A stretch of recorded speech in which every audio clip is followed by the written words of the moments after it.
who helps cut the wood? Well, right, we've got a lot of wood that's come down because of the tree services in the area. Oh, okay. You know, and most of it's pine wood, and a lot of homeowners don't like to burn pine in their fireplaces. And you can have what they call a flue fire. So a lot of homeowners don't like it, but for us, it's fine. Okay. This is Nina. She's this is one. My sister. How are you? Your name? Sarah. Oh my God. No, my baby. My baby. What's her name? Jacob. A nice boy. Oh my God. And this is Alan. His brother. Thanks so much. You help you.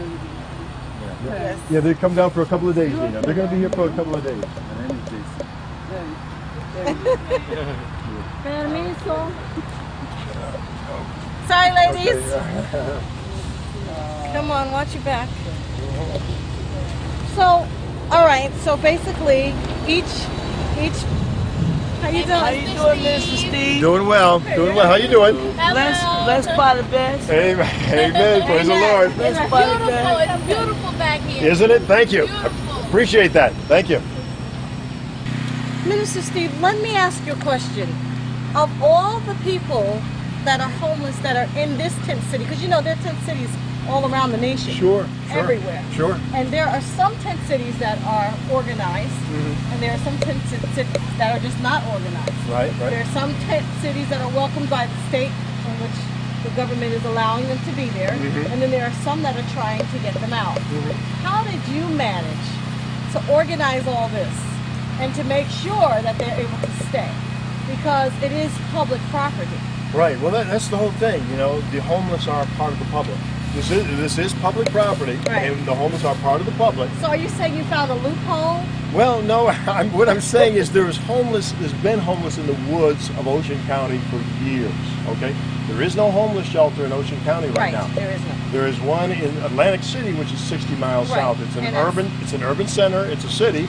10 days. You got 10 days. And don't you have to be like addicted to something to stay longer? To be in a program, right? Right. Yeah. So again, they fix you breakfast, and then you got to leave in the morning. You know, 8 o'clock, 9 o'clock in the morning, and wander the streets with all your belongings in your hand, and then come back at 5 o'clock, you know, for dinner. So it's a very awkward, uncomfortable, unfriendly type of environment. You know, we're here. You know, people have a sense of ownership, a sense of belonging, a sense of community, a lot of things that give people, you know, a good feeling, you know, a good feeling about themselves, you know. I think this is wonderful. Do you know of or have you experienced any crime within this tent city? Well, I think, you know, most of the homeless across America, of course, we have now people that are falling through the cracks because of the economic situation. But, you know, in the years past, typically the homeless population are the addicted, the alcoholic, or, you know, those that are addicted to some other chemical substance, and the mentally ill. That has been the majority of the homeless. So if you have that population in a concentration, you're going to have a higher rate of, you know, things happening. But when it's organized and you have somebody looking after the camp that's looking out for the best interest of the people, you're going to minimize those things. You know? Is there a process in which can anyone just come, or is... Yeah, the only requirement here is that you're homeless, you know, that you don't have another place to go. You know, that's the only reason. But the thing is, we have to make sure that people are willing to live in a community and live. The only basic rule that we have is respect your neighbor. You know, love your neighbor, you know, like you love yourself. That's the only thing. And, you know, don't abuse your neighbor. Don't try to manipulate your neighbor. You know, just be friendly. You know. Okay. Now, as far as people coming in and people going out, how do you regulate, like, if somebody leaves? It's total freedom here. I mean, yeah, there's no chapel service on Sunday is voluntary. You know, if they want to come. Chapel? Are we going to go? Yeah, oh yeah, yeah. We'll visit everything. Yeah. Yeah, this is Sir Norman. Sir Norman is a longtime resident of the camp. Not today, baby. This is not today. This is Charles. No, not today. Go out there, Norman.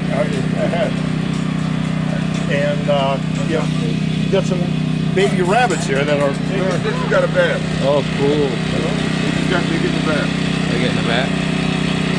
Hi, my name is Rainey, and we're One United Groove, and hopefully we'll be able to minister later.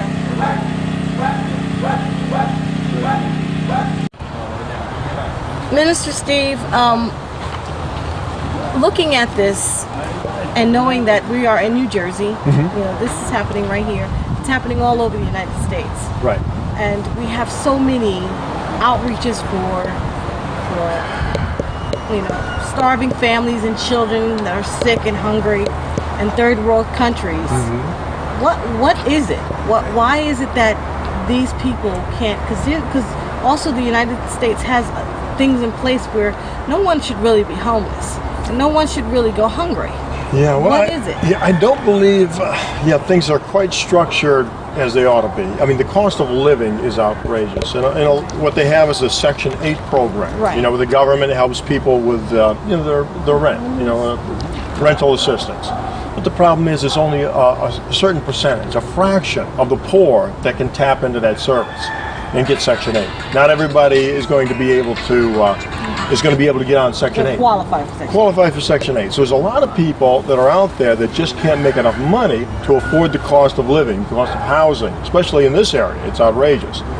And so they're falling through the cracks. They have no options. And then again, if people have some issues, you know, addictions or whatever, or they have mental illness, again, very, very difficult to fit in. A lot of the mental health facilities that had been in the past, there's been one locally called Marlboro. They've shut that down, and they just released the mentally ill basically to the general population. Wow. Yeah, and so you know, so there's a lot of issues, and it boils down to affordable housing a lot of times. Just the cost of housing is is very expensive, and there's nothing available, you know, that's in the price range of a lot of the people that are unskilled laborers. Let me ask you, with the economic situation being what it is, have you noticed an increase of homelessness?